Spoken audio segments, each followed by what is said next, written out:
So without further ado, I'd like to welcome Alan to come and give his chat. Thank you.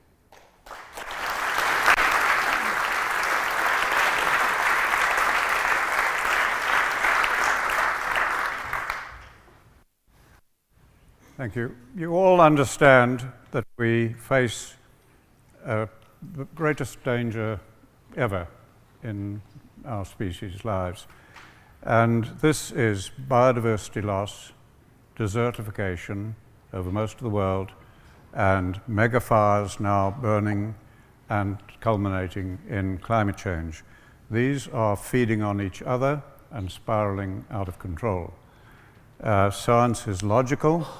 We cannot break that cycle at the atmospheric level. We can only break it at the level of biodiversity loss and desertification of the world. I put up the world scene here so that you can see the size of the area we're talking about tonight, and the whole of the UK, for your interest, fits in one little desertifying island off the coast of Africa. So if we wiped the whole of the UK off the map, it would hardly affect us in this global threat to humanity that we face.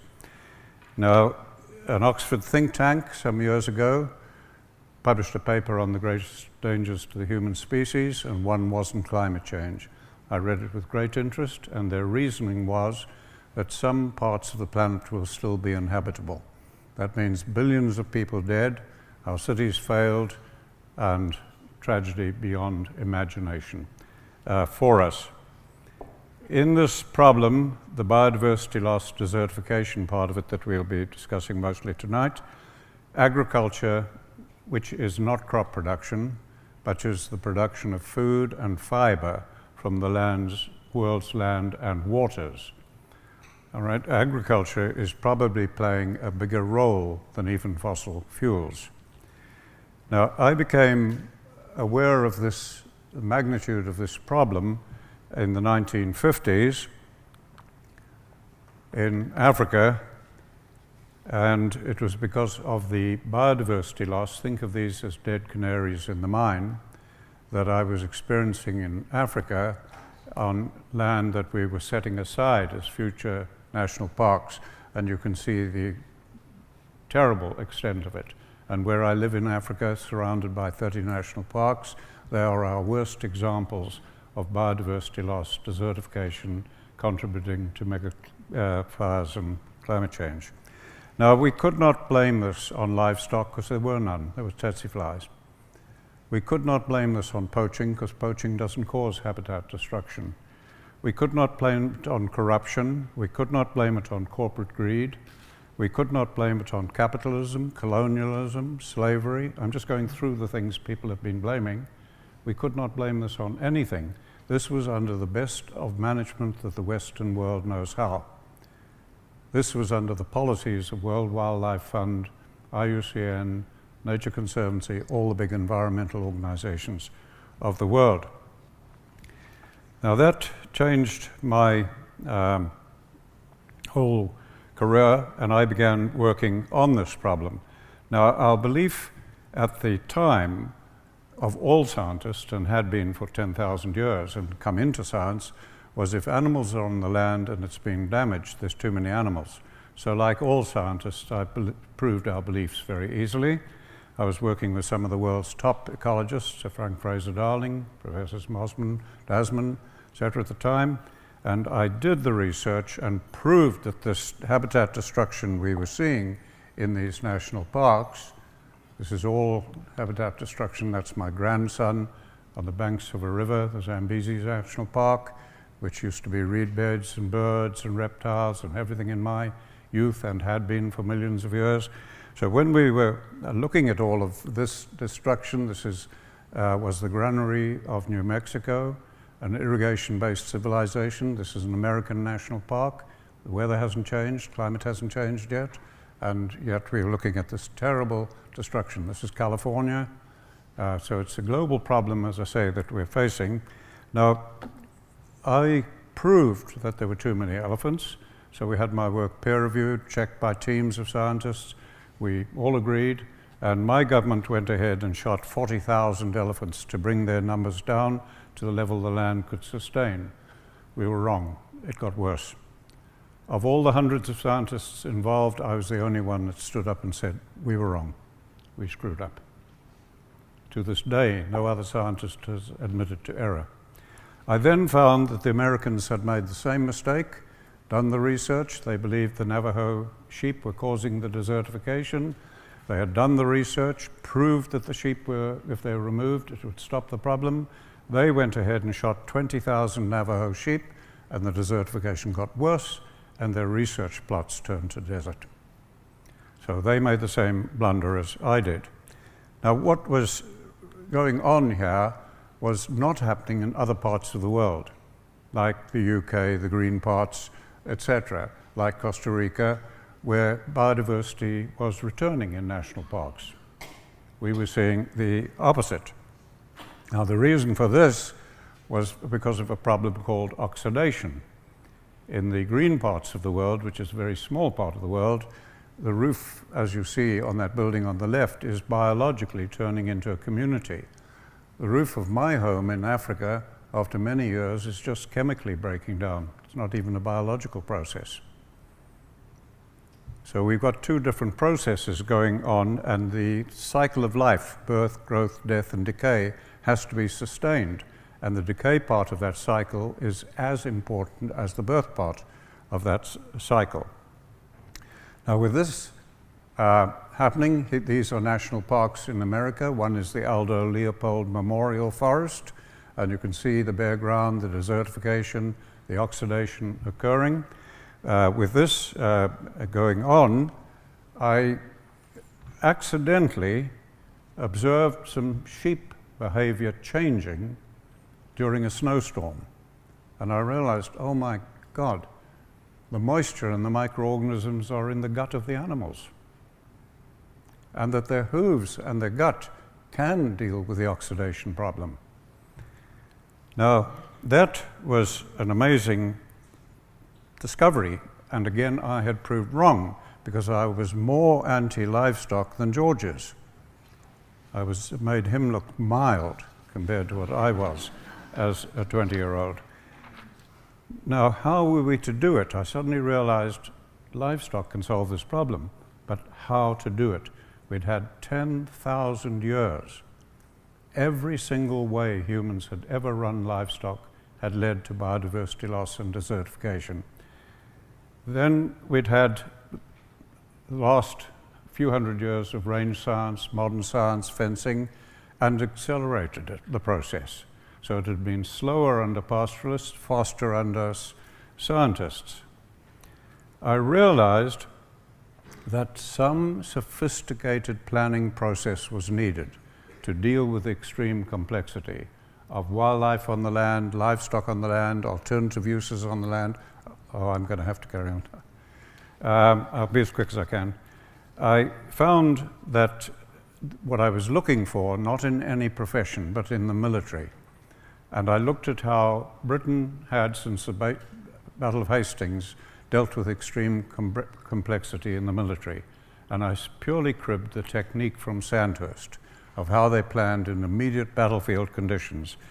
That worked immediately, and we got biodiversity increasing and desertification reversing. We subjected that to international trials, proved it, etc., but it had not answered the problem of the national parks. I was then forced into exile because of my role in the country, politically and militarily, and the next 4 years, in 1979, I spent in the United States. Their government knew of my work, they'd been following it, and the Soil Conservation Service of the United States commissioned me to put 2,000 scientists through training over 2 years from all government agencies and universities. I would only do it if it was open source because I realized this knowledge was vital for the world. That gave us an incredible opportunity. It took me from working with pastoralists and farmers to working with bureaucrats, researchers, extension agencies, policy developers at the institutional level. I was aware of the blunders, the 40,000 elephants, the 20,000 they had done. So 1 hour of every day of the 2 years of training, 30 people at a time, was spent on nothing but trying to fault the logic or the science in what we were doing. It was an incredible opportunity. I don't think any ecologists ever had, of 2 years of being paid to work with 2,000 scientists from some of the top universities, agencies. During that, working with these brilliant minds, caring people, we broke through, and they encouraged me to write the first edition of the textbook. Now let me just summarize that for you. During those 2 years, which were the greatest learning of my life with 2,000 people, we discovered the root cause of biodiversity loss, desertification, and climate change, completely unsuspected cause. And we discovered that that cause was the way in which governments develop policy. It's that simple. That is it. Now, they brought hundreds of their own policies to be analyzed in the training, and they concluded, it's quoted in the textbook, we now recognize that unsound resource management is universal in the United States. We repeated that in India, in Lesotho, Zimbabwe, smaller samples of scientists, same results. So we confirmed that. We confirmed that humans only have 2 tools with which to deal with this problem. We have technology and we have fire, and we can rewild. That's just an idea, but like a tool. We confirmed that humans only manage 3 things, where humans believe we manage thousands of things. We only manage 3 things, and we cannot manage them independent of one another. And we also confirmed that we could not submit this process to experimental protocols. We could not. So still being concerned that we should not make errors, we then divided into teams of 8 generally, and treated what I'm saying as a hypothesis, even though it was not. It was 100% practical. And we had unlimited time to try to find theoretical ways to cause failure.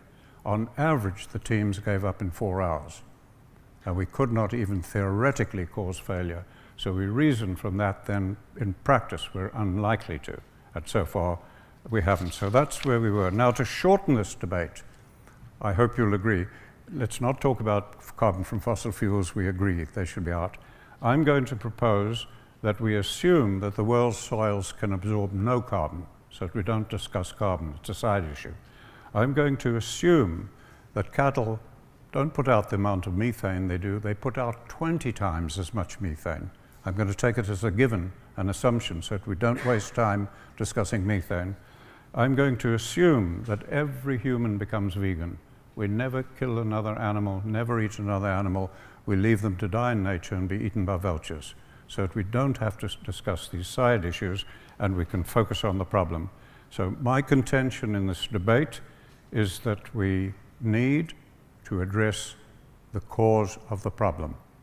If we do not address the cause of the problem, we will never solve it, and that when we address the cause of the problem, it will require millions more goats, cattle, sheep, livestock than we have on the world today, even if we let them die and be eaten by vultures. So now, it's over to you, George. I've summarized very briefly 70 years of work on the biggest problem facing humanity, and I'd love to hear from you, George, how we can solve this problem with technology. Thanks very much, Alan, and thank you, EJ, and thank you, everyone, for coming. So, the title of the debate, and some of you may have forgotten by now, is livestock grazing essential to mitigate climate change? This was the title Alan chose. I would have tweaked it a bit myself, but let's stick with the title of the debate. In order to demonstrate this proposition, in other words, that livestock grazing can be net negative, 3 conditions have to apply. The first is that you are storing more carbon in the ecosystem than you might otherwise have been doing. And when I say storing, I mean storing, not sequestering. There's a crucial difference between the two. Sequestering is the cycling of carbon into a fixed material, like the soil, for instance, whereas storing is that carbon staying in the soil, if we're talking about soil. If the carbon's just cycling out again, it's being sequestered, but it's not being stored. So you have to demonstrate that you are making a demonstrable, visible change, which can be measured, which is the result of what you are doing in terms of storing more carbon than would otherwise have been stored. And the claims being made around livestock grazing storing carbon are concerning soil carbon, that the soil is being stored, the carbon is being stored in the soil. So you have to be able to demonstrate that, and you have to be able to show additionality. In other words, you are adding more to soil carbon storage than would otherwise have happened. The second condition is that you have to show that that level of storage counteracts the greenhouse gas emissions produced by your livestock operation. And that means the enteric methane produced by ruminant animals, cattle and sheep, buffalo, goats are the primary ruminant animals being farmed. Also the nitrous oxide, principally coming from their dung, both those are extremely powerful greenhouse gases, and the carbon dioxide involved in the machinery, the transport, the slaughtering, the processing, the packaging, and the rest of it. So that's condition 2, that your storage needs to be greater than your process emissions from rearing and then delivering those cattle to our plates. And the third condition is sorry, oh God, where have I got to? Oh, I'm terribly sorry. Third condition, yes. Oh, the third condition is that, as well as counteracting what could be described as those current greenhouse gas emissions, the methane, the nitrous oxide, the carbon dioxide in processing, you're also countering what could be described as the capital greenhouse gas impacts, which are the carbon opportunity costs of doing what you are doing. And an opportunity cost is the cost of not being able to do something else as a result of what you are doing. So in other words, if you are keeping cattle or sheep or goats on the land, then that land can't be rewilded and returned to a self-willed, naturally functioning ecosystem. So you have to be able to show, on top of those other two things, that you are counteracting the losses which would have taken place there. And that's a very tough thing to do, because almost all natural ecosystems, wild ecosystems, contain more carbon than any farmed or grazed ecosystem does. So, those are the three conditions. And I've scoured the scientific literature from top to bottom to find any paper in that literature which shows those three conditions being met. I've been unable to find a single one. There is no empirical evidence whatsoever for the proposition that livestock grazing can mitigate climate change. In fact, there's no evidence that it can even wash its own face in terms of greenhouse gas emissions, let alone be net negative. And this is hardly surprising, because there's a finite amount of carbon that can be cycled out of life forms in a grazing system and into the soil. You can't magic carbon out of nowhere. It has to come from living creatures, principally plants. It has to be cycled into the soil, and then it has to be kept there. And in order for that carbon to be stored, you generally need an increment of nitrogen.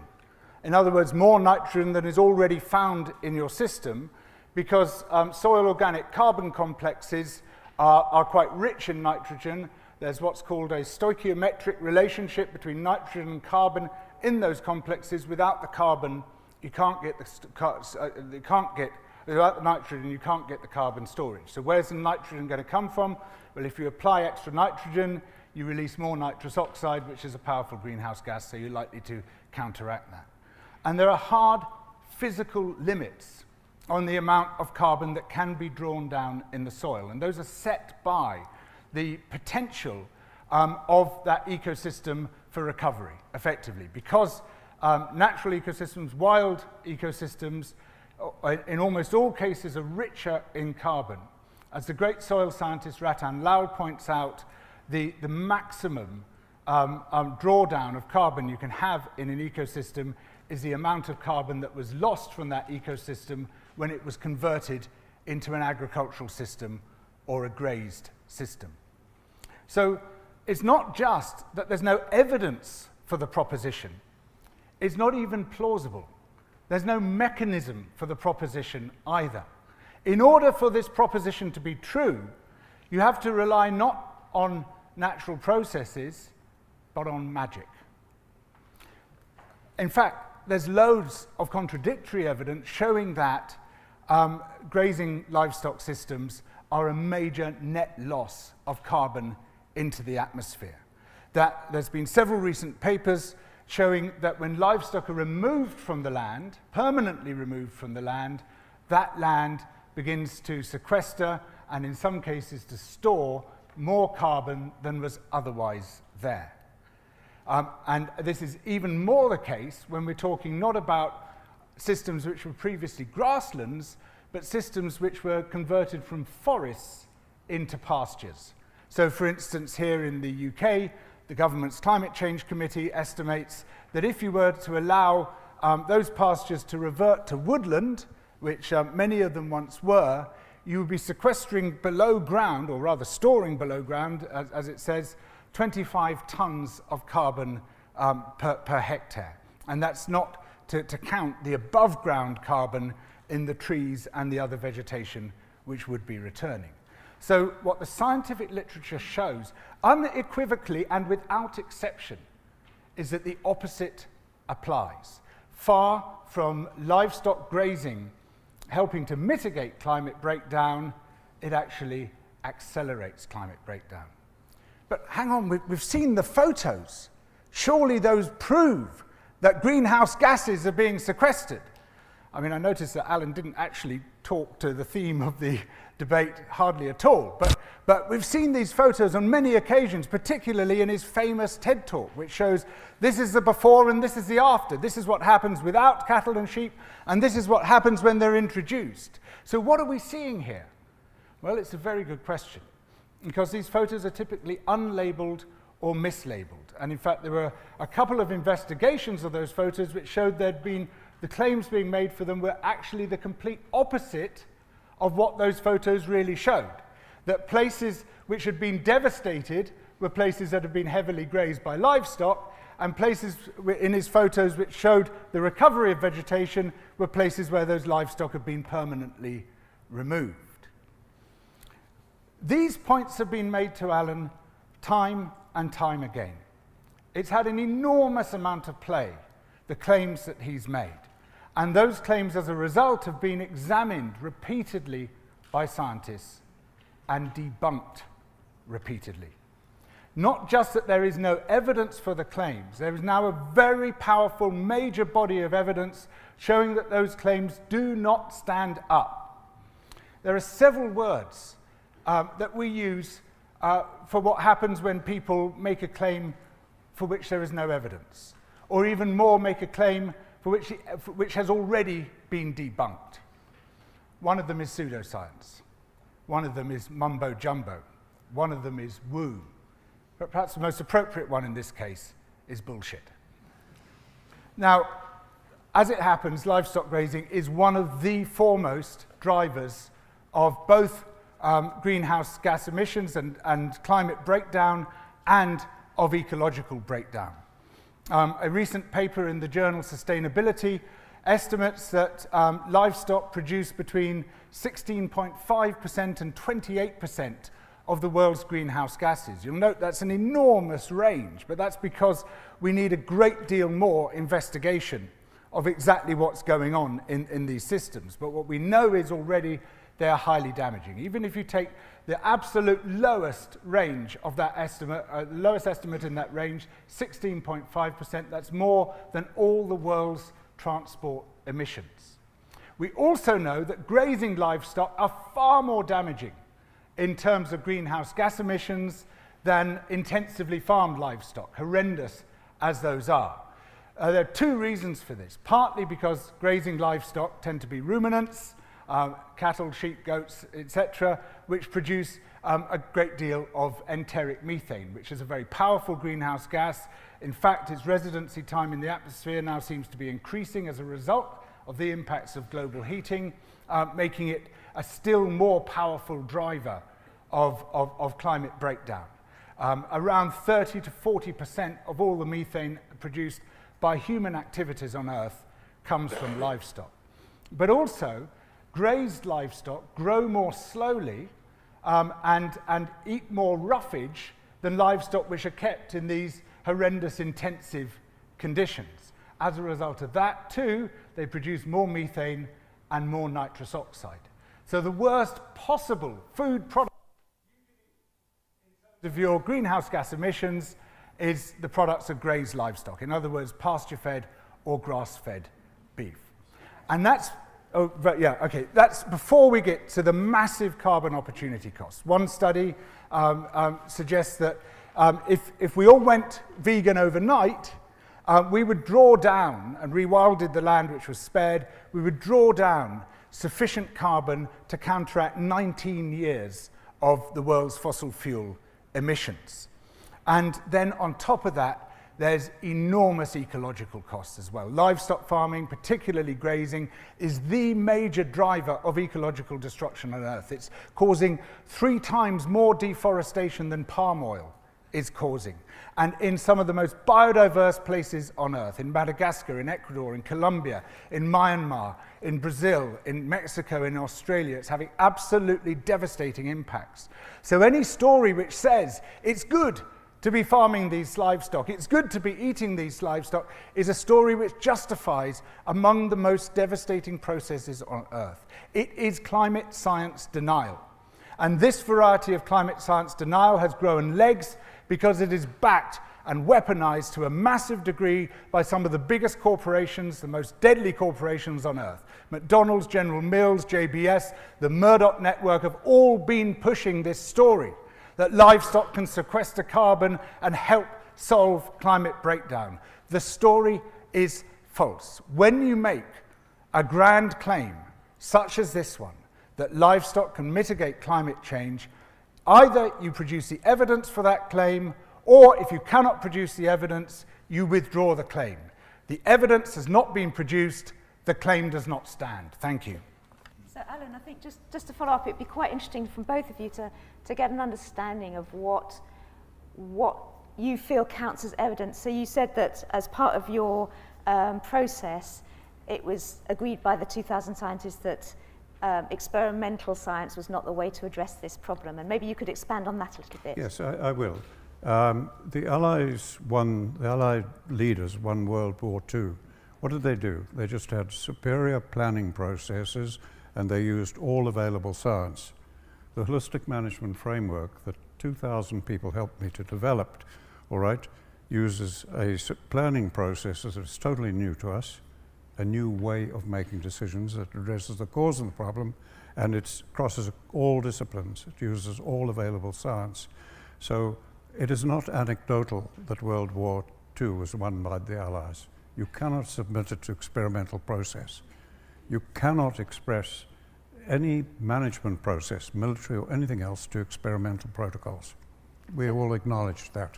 Yeah. So George, did you want to say something about that? Yes, so Alan's talking in very broad and mystical terms about something which is indeed amenable to scientific evidence. You can measure greenhouse gases cycling in and out of systems. You can measure greenhouse gases being sequestered, being stored.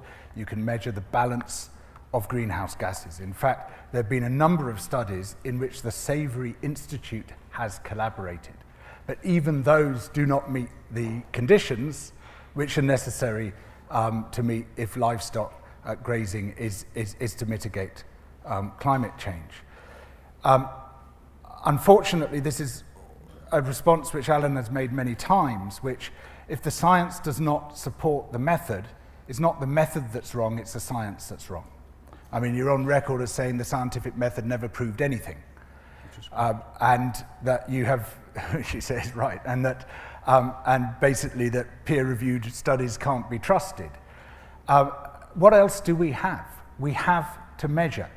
You can't see greenhouse gases. You can't demonstrate them in photographs.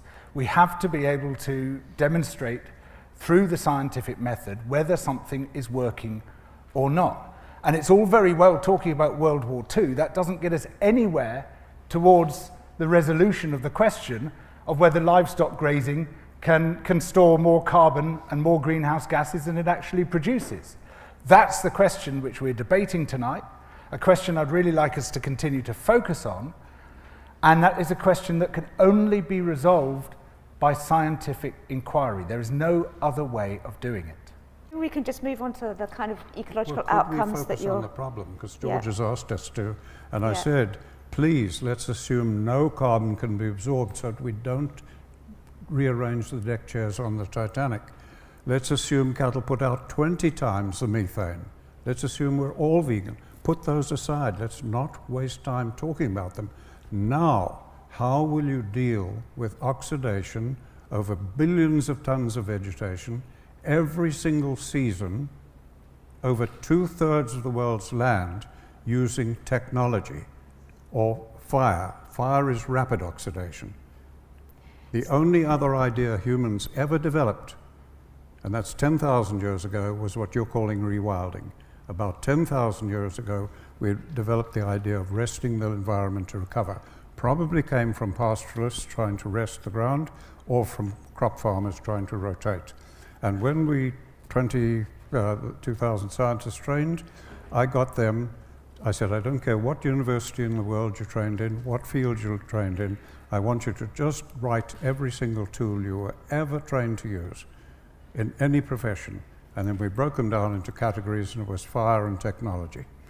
We can't even drink milk without technology unless you go to the nearest cow and suck.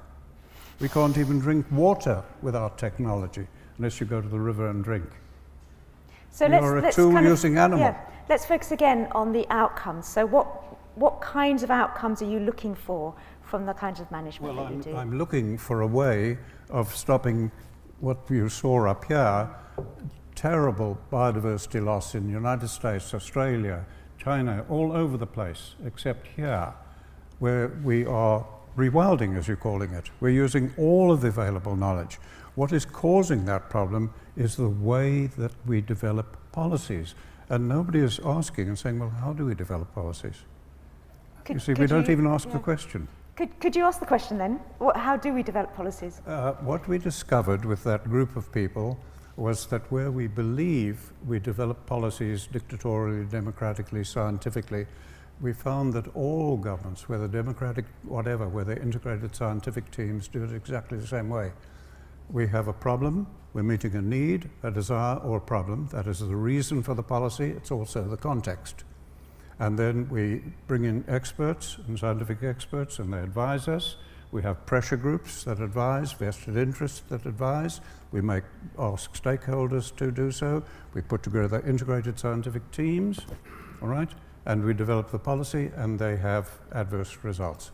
So common that in economics we talk about the law of unintended consequences, the unintended consequences we get. The reason for that is you cannot take the three things that humans manage. We only manage three things.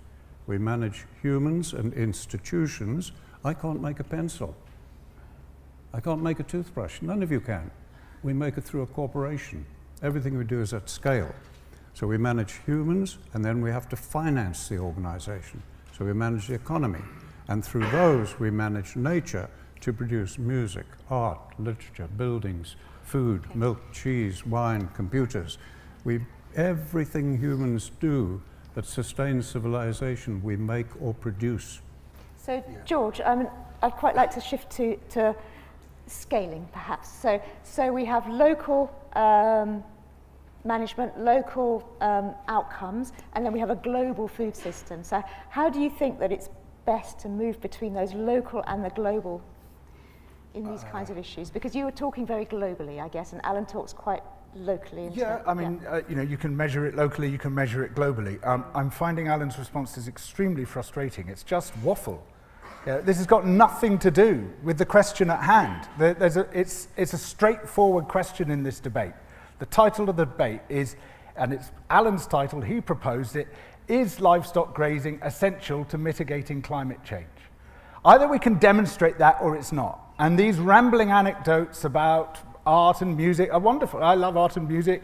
I'm interested in the Second World War. All of these things are great. None of them speak to the question before us. None of them take us anywhere near resolving that question. All we've heard so far about the means by which we might resolve that question is that those means are illegitimate.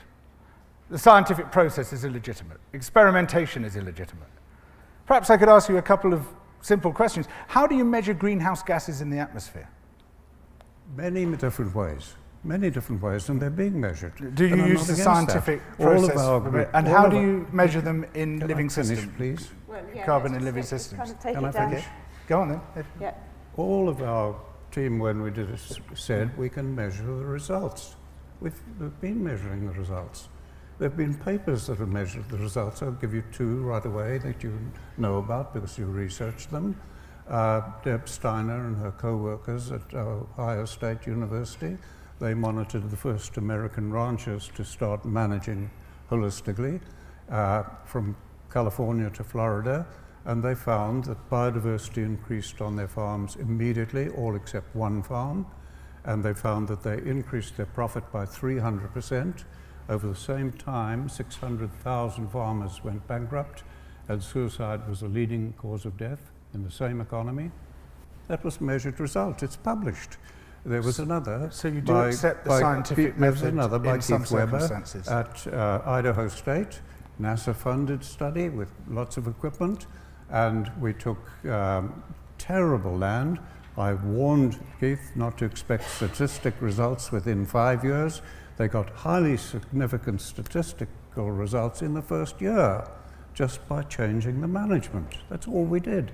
And we greatly increased the livestock, and carbon and water increased in the soil. Right, It's being measured. It's being published. So this comes back to my question about outcomes and about kind of small-scale experiments that are focused on perhaps biodiversity and land cover, and George's point around carbon sequestration. So is there something in those works that you just cited that actually measured carbon stocks and sequestration? Please, just I'm wondered, saying yeah. forget carbon. Please, let's get serious. Don't do this. Let's get serious. We are facing biodiversity loss and desertification over 2/3 of the world's land. We're a tool-using animal. You can solve it with technology or fire or resting the environment. Everywhere that we've rested the environment, it's led to biodiversity loss and desertification where the rainfall is low and seasonal. Don't shake your head, it does. Okay, so what are we left with? Fire, that's rapid oxidation. Then we're left with technology. So I'm saying get serious. 2/3 of the world's land, it's going to swamp you. You're getting the millions of immigrants from Africa fleeing from desertification. You're going to get more, lots more. How can we solve that desertification with technology? You've had 10 years to study my work. I mean, So maybe wait. Can I just say, this debate was Alan's idea. The title was Alan's idea. We came here to debate a certain topic. I'm not hearing a debate on this topic. Now, I've spent days preparing for this, reading everything I can get hold of, on top of all the work I've previously done on it. And where is this debate? Where is the counter evidence? Where is the evidence that livestock grazing is essential for mitigating climate change? We haven't heard a single word of that from you. In fact, you're now telling us to forget it. Given that carbon and other greenhouse gases are the components of climate change as we understand it, if we can't talk about those, you obviously don't want to talk about them, you're saying forget carbon, forget methane, how can we even begin to debate this issue? We can begin to debate it this way, George. If you take all of the carbon issue, etc., take it out of the equation, that's what I'm saying to you. You've still got to deal with desertification. If desertification continues, you're swamped whatever you do. You're swamped.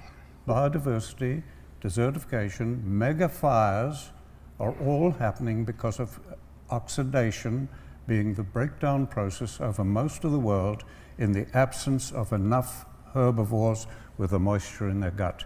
It's been proven, it's been established, and it's always rejected because it goes against human beliefs. Maybe we can just have a little think about oxidation, because I'm not a rangeland scientist either. So could you kind of explain to us a little bit about the process of oxidation and how it's relevant? Yes, if you look here in this country, you call it fall, because the leaves fall from the trees. We have the same in Africa and all over the world. So if you look at trees, they're either evergreen or they're deciduous, basically. Right? Now, the deciduous trees are grazing their own leaves, in effect. If you ring bark a branch of a tree, the leaves don't fall. The tree is cutting off its own leaves. I did a thesis on that long ago. Right? So trees can drop their leaves on the ground where moisture is high and biological decay takes place and the cycle continues. Now, no grass in the world can graze itself because they co-evolved with herbivores. And that's why their growth points are low, close to the ground, out of harm's way. And so in this part of the world, when your grass grows, it can't graze itself, but it doesn't really matter because you've got so much moisture throughout the year. Your rainfall and the rainfall of Johannesburg are about the same, but you're completely different climates. Okay, so here, you don't see oxidation. Your grass just decays and life carries on. And so if you rest the environment, like I showed you, biodiversity returns, same as in the oceans, etc. Now, if you're in my part of the world, the grass grows up to 6 foot high when we get the rains. That's 4 months of the year. Now it goes dry for 8 months. And that grass turns yellow, and it translocates nutrients down to its roots, because most of the plant is underground, and it keeps the plant alive, and this stands up here yellow. It needs animals to remove it. If there are no animals to remove it, in sunlight, it starts to chemically break down and oxidize. That process, as we've seen from experimental plots in California, can take up to 50 years. That blocks the light-reaching growth points, and it's the quality of the light gets filtered out. Phil did his PhD on that in Argentina, and it kills the plant because its buds are not getting light. The trees are staying alive because they shed their leaves. The light can reach the buds. It can't with the grass. So now that grass kills itself, and we end up with bare ground, as I showed you, in the Elder Leopold Memorial Forest in New Mexico even. Now, we saw that thousands of years ago, and we said, that leads to a problem. And so we burnt the grass. And we talk about the Aborigines maintaining Australia. No, the pollen record shows that the whole of Australia changed from a fire-phobic vegetation to a fire-dependent vegetation, desertifying continent. Okay, brilliant. That's really clear. Thank you very much. I think we're at time now to move to the question. Anyone who wants to be the first wave, stick your hand up. There's one down there. And then we're going to have the woman on the end there. And we'll start there. So just a short question. Yeah. George says there's no evidence of carbon sequestration, but there is. There are farmers in Australia, there are farmers in this country being paid for their net carbon sequestration into the soil, net of the methane coming out of the animals' mouths. How can you say there's no evidence? I've seen it on my own farm.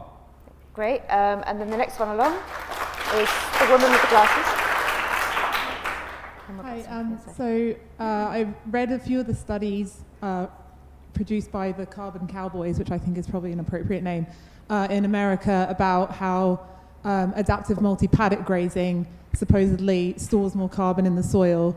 All of those studies, so these are used to promote this style of management for grazing livestock. None of these studies shows the difference between the carbon stored in the soil. If it was wild, it's always based on this change when it was conventionally grazed beforehand. So I guess my question is, does Alan have any evidence that actually if you go from a wild ecosystem to grazing, it's better versus just changing it from conventional to holistic grazing? Okay, we've got a really nice couple of questions there. So one for George about his own farm, and then one for Alan. So start with George. Thank you very much. Actually, the second question kind of answers the first one. I'm afraid these carbon offsets, like so many carbon offsets, are basically fraudulent. They are not demonstrated. And in fact, there is a recent project in Kenya, which the Savory Institute was a consultant for, which has been exposed for the most atrocious carbon credit fraud, supposedly with carbon being sequestered or even stored, but again, just as Jamie has done, the two terms get completely muddled up and people really don't seem to know what they're measuring. People, Excuse me. Actually, carbon can cycle out of the soil just as it cycles into the soil. And again, I think this puts your finger on what's fundamentally wrong with these measurements. That, for instance, carbon sequestration is being counted as carbon storage. And there's a whole load of issues, like with so many other carbon offsets, where basically you've got a fraudulent process. It's being driven very heavily. Shell has invested big time in it. Rupert Murdoch is selling carbon offsets from his own ranch and promoting it all on Fox News, and yet it just does not stack up. It doesn't stand up to scientific examination.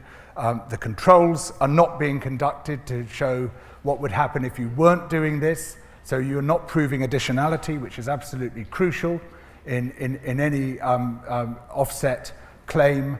And I'm afraid this whole thing is likely to fold like a pack of cards soon, as so many other carbon offset projects have.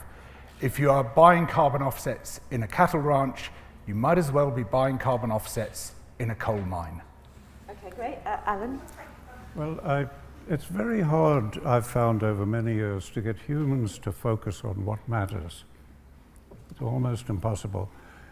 I said, forget the carbon issue, because even if no carbon can be sequestered, how are you going to deal with mega fires, desertification, and biodiversity loss feeding on each other, spiraling out of control? We have destroyed 20 civilizations. Now global civilization is under threat. Focus on the problem.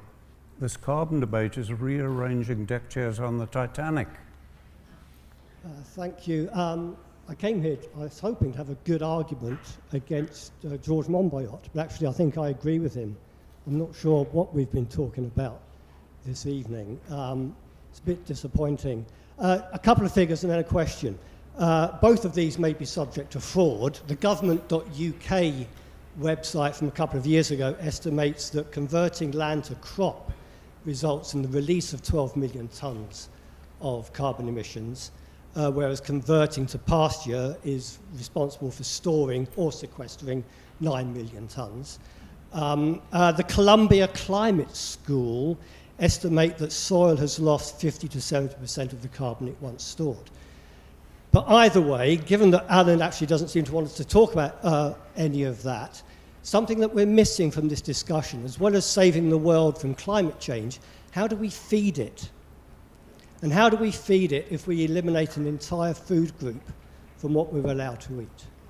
But the global food system, it's critical. Without agriculture, you cannot have a choir, you cannot have an orchestra, you cannot have any business. It is the basis of civilization. Without agriculture, you cannot have an economy. There will be no business in the world that is sustainable, no city that is sustainable, until agriculture is reversing biodiversity loss and desertification.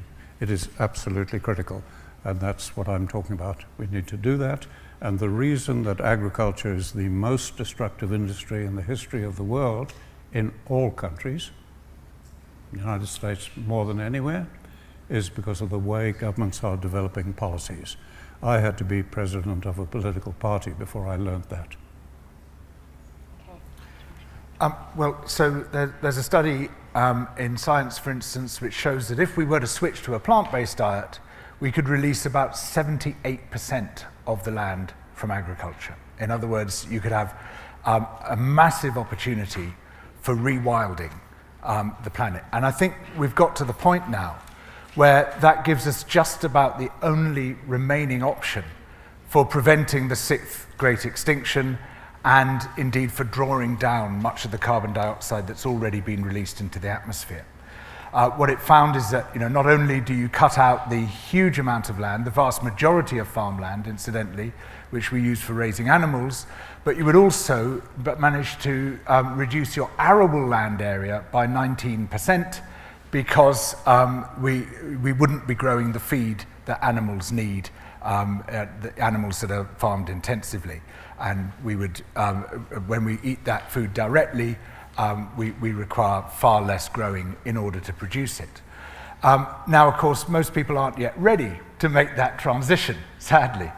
And so what I want to see happening is far better development of good substitutes for animal products. And I think we're on the cusp of a massive revolution in this respect.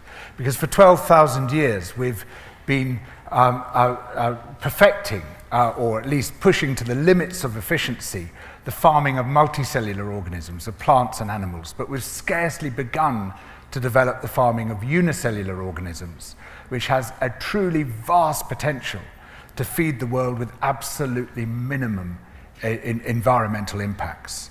And so we have enormous scope for producing food and also enormous scope for restoring ecosystems and drawing down carbon from the atmosphere. And it's really hard to see how we're going to get through this century or those that follow unless we maximize those options. A major source of atmospheric methane from agriculture is actually rice farming. The solution is not to rewild all the thousands, tens of thousands, millions of hectares of rice farming land in Asia. It is surely to develop systems whereby the production of methane by rice farming is reduced by the application of scientific methods of investigating the system of farming. Likewise, is it not the case that the answer to methane production by livestock is also not to rewild half of Britain and Europe, and North America and so forth, but to develop systems like, for example, regenerative farming, whereby livestock production and crop production is integrated into a simple system that preserves and reduces the amount of carbon that is pumped into the atmosphere. My question to George, really, I suppose, is surely there is a place for livestock in that rewilding process? Okay, thank you. Yes, so 3 questions. Let's start with the last one. You can use livestock in some circumstances as a conservation tool. And a famous example here in the UK is the Knepp wildland, where they have cows and pigs grazing in the land, and they also have a significant recovery of nature taking place. But what people tend to overlook, forget, push under the carpet, is that you've got tiny numbers of livestock involved there. Knepp produces 54 kilograms of meat per hectare per year. If we turn the whole of the UK's agricultural area over to Knepp style of rewilding farming, we would each have 75 calories of meat per day, per person, and nothing else to eat. It's a formula for global starvation. And in fact, these two completely different things, livestock production systems and very low-level conservation grazing, have been conflated, and we justify the first one with the second one. But they are completely different systems, and we should be really careful not to confuse them, because what we're talking about here is a massive industry with a huge amount of global investment and finance behind it, and a very rapidly expanding industry, an industry which is now eating into some of the most precious habitats on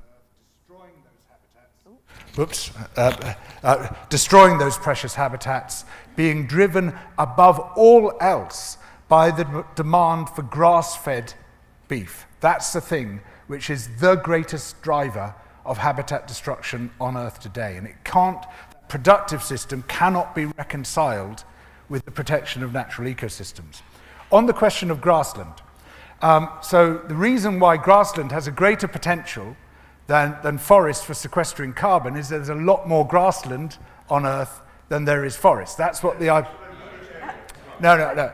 And, we'll have to compare those figures because I've got stacks of figures on this. But what is clear from paper after paper is that the best way of realizing that potential is to get the livestock off. Then grass, I can show you, you're shaking your head, but I can send you the references. In fact, I'll post references up for everything I've been discussing. Grassland sequesters more carbon when the livestock are removed. And again, if you've got peer-reviewed papers showing the opposite, send them to me because I've not been able to find them. On the third... Yeah, quickly on the rice. On the third one, on the rice farming, look, there are various proposals for reducing the enteric methane from cattle. And that some of them have been demonstrated not with animals but in flasks in the lab. The latest one is feeding them daffodil extract and stuff. None of this has been demonstrated in the real world. And it's an instance of what I call guillotine syndrome. Look, we produce a slightly more efficient way of doing what we were doing. Oh yeah, but we're still cutting off people's heads. Right. Livestock farming remains a catastrophe, even if you can slightly tweak the enteric methane emissions that it produces. I'm going to move over to Alan because there's so many people who've got questions. Alan, have you got anything?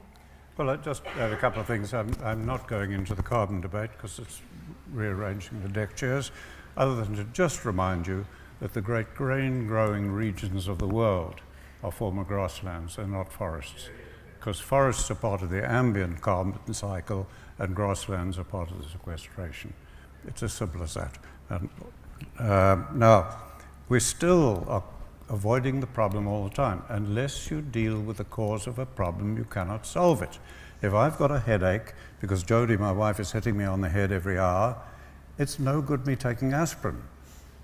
And if I take the aspirin and I still have the headache, because she's still hitting me, and I ask for codeine, I still have the headache. So then I'll ask for Panadol. Now I've got blood pressure problems, etc. All I'm describing is what we're doing. Nobody, even here, seems to be interested in talking about the cause of the problem. Unless you solve the cause of the problem, this is meaningless.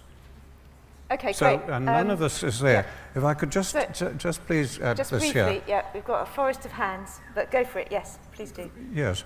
Unfortunately, the solution or the way to solve these problems, I've just written a memoir, my memoirs, could never have been developed by one person. It could never have been developed in any university or any one country in the world. It came from a certain set of circumstances. At the dying of the empire, the end of colonialism, war. I spent 20 years in war because biodiversity loss means poor people, poor land, social breakdown, war. I spent 20 years of my life in that war trying to solve this problem. It could only come from that, and then exile and working in Americas. And so it is a simple thing in the end, but could never have come from our thinking in any one place.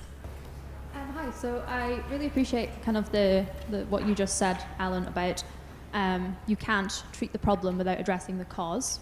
But I think that if we're talking about biodiversity loss, a huge driver of biodiversity loss is climate change, which is driven by carbon and greenhouse gas emissions. So if you're not willing to talk about carbon, then we're not going to get to the solving biodiversity loss. So what do you think is that driver of biodiversity loss, if not climate change?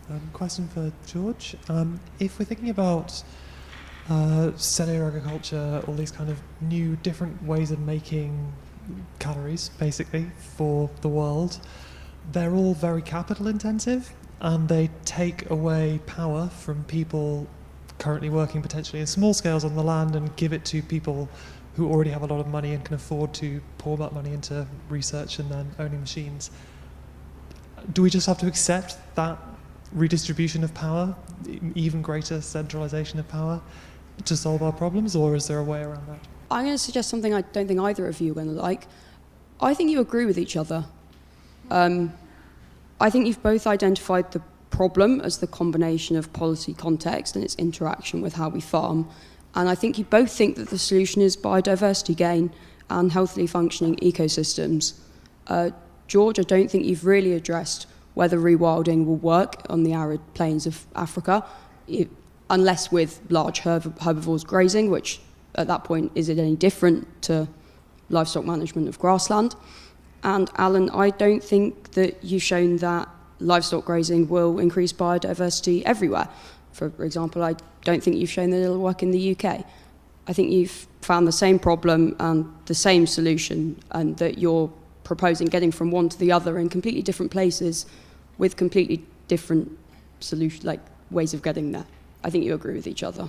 Let me respond to the one I heard clearly. The biodiversity loss, that began about 100,000 years ago. It began when an omnivorous scavenger with language and organization became a predator and didn't act as any other predator ever has, and found that it was easier to kill whole herds than to isolate one animal, as pack hunting predators do. And that led to 80% of the genera on most continents being wiped out and their role being replaced by fire. It accelerated when we went into the Copper and the Bronze Age, when our technology could advance beyond sticks and stones, and everything in this room was made possible by fire. That accelerated. So it began long ago, and the reason has always been the same, the way humans made decisions. Did I hear that what I'm saying means livestock would be used everywhere? Did I hear correctly? No, I don't think so. I think she was saying that you've produced a really good case for Africa, and George has produced more of a case for the UK. But let's move on to... No, could I correct that? Yes. Yes, I'm just saying you've got a toolbox. You've got technology in it, you've got fire in it, and you've got leave nature to recover on its own in it. I'm just saying if you don't put livestock in that toolbox, it is impossible to save civilization and humanity. That's all I'm saying to you. Well, addressing the questions, on the issue of precision fermentation, which is what I'm talking about really. I'm not talking about what's called cellular meat production. That's a different technology. There is a real danger. You're absolutely right. You know, this is capital intensive, at least in the initial stages. I'm hoping that, you know, once the technology is out there, like so many technologies, it becomes cheaper and more accessible. But there's a real danger of its capture by corporations through strong intellectual property rights, and right across the economy. Intellectual property rights should be weak, and antitrust laws should be strong. You know, we need to break up big corporations in the existing economy, let alone in the future economy. And already, unfortunately, in the food economy, we have massive concentrations of power. I mean, 4 corporations control 90% of the global grain trade, for example. In the meat trade, we've got very similar concentrations of power. Really huge corporations. We like to create this impression that it's all run by small farmers with a couple of cows, but you know, the sort of farming we're talking about here, ranching, you know, is very much dominated by extremely large operations, a huge amount of capital behind them, roughly 30 times as much capital going into meat as is going into any of the new technologies, all combined. And we're facing up to the massive consequences this is going to have on people and planet as a result of that power basically trampling over all environmental concerns. And unfortunately, one of its most effective weapons is greenwash, is the bullshit industry. And a really powerful element of that greenwash is this new thing called regenerative ranching, formerly known as ranching. Firstly, there are long-term studies by Rothamsted Research and others showing that loss of biodiversity, particularly insect life and earthworms, and also degradation of the soil due to crop production.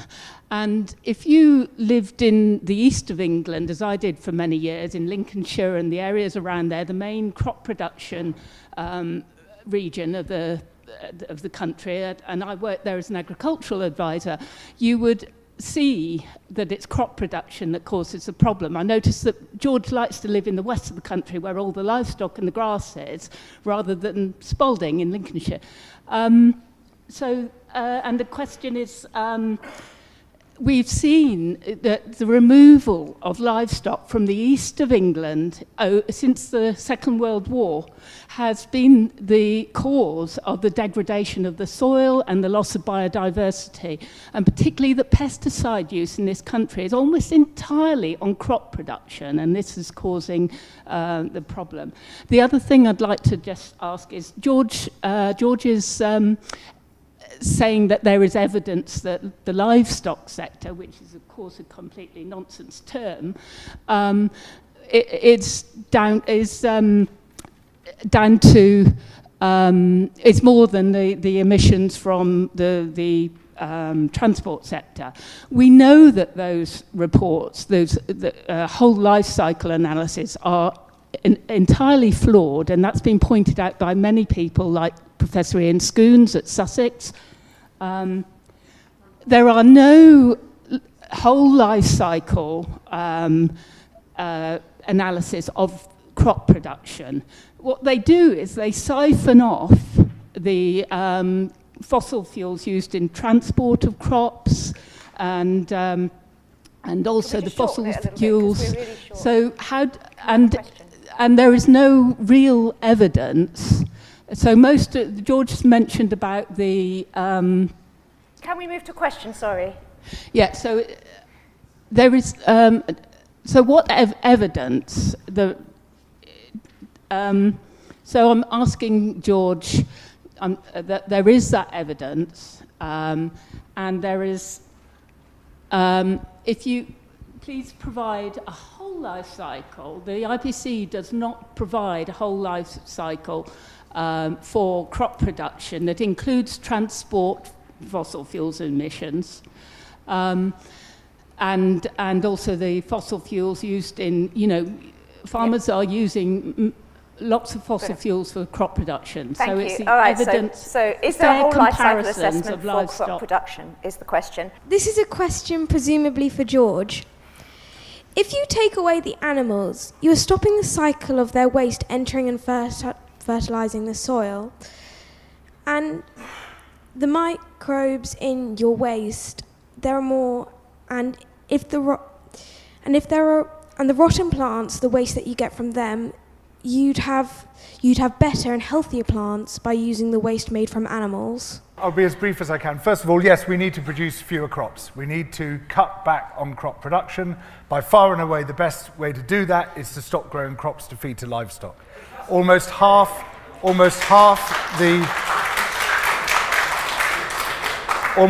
the world's arable area is used to produce crops to feed to livestock, including many of the areas in East Anglia. How do we stop that? Poultry is... yeah. So, well, even grazing livestock, I'm afraid, generally have a great deal of supplementary feed. In fact, in the US, the great majority of cattle in the US are finished in concentrated feedlots. Even in the UK, a lot of grazing livestock are fed with supplementary feed. I was doing so well. With 1 minute to go, so let's move on to the last question. All right, last question. Look, there's a story goes around that we need to be recycling manure from animals into the soil in order to grow our crops.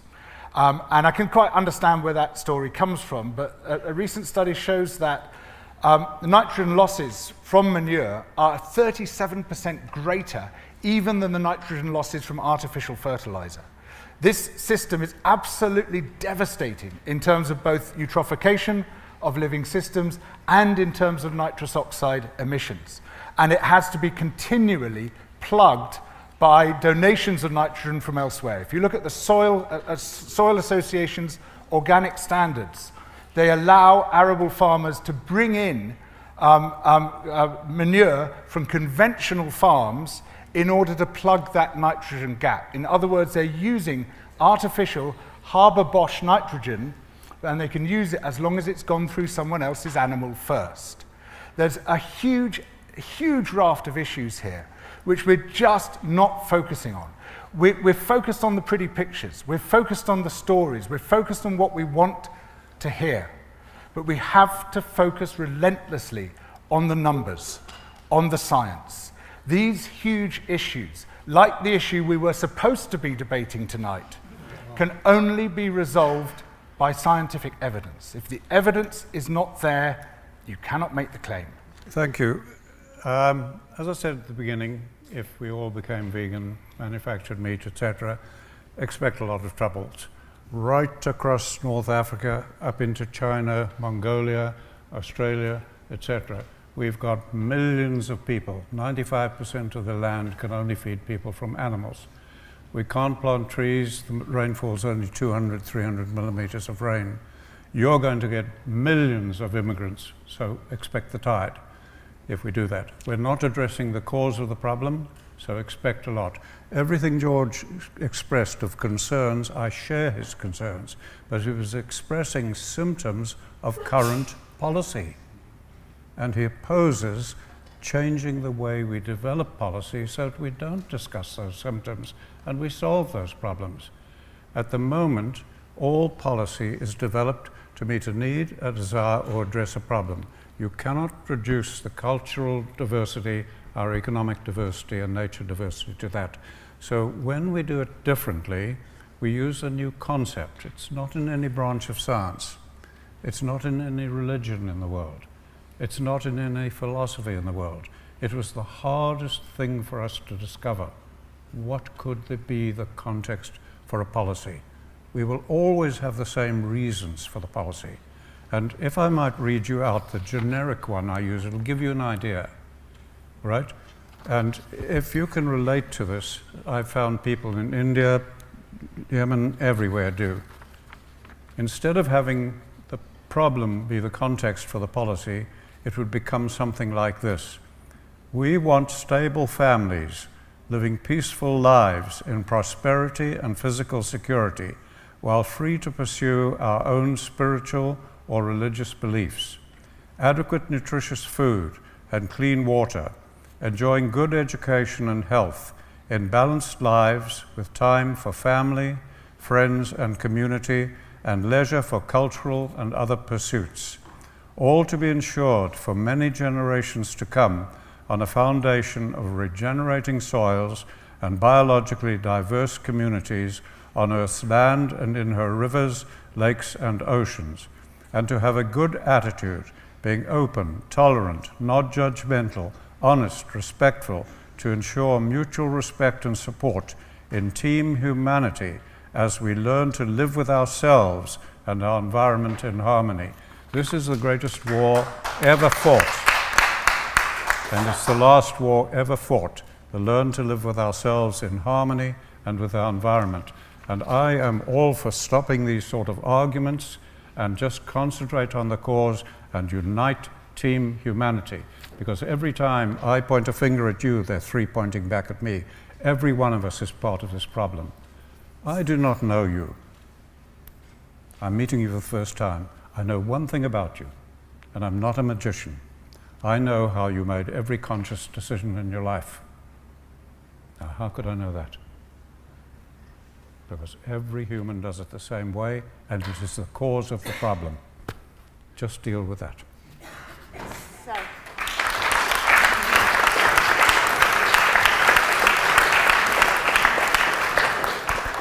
So we're going to wrap up now. I think we could all get behind the idea that we need to deal with root causes and we need to have better policy, and I would add perhaps better policy based on evidence, however we define evidence.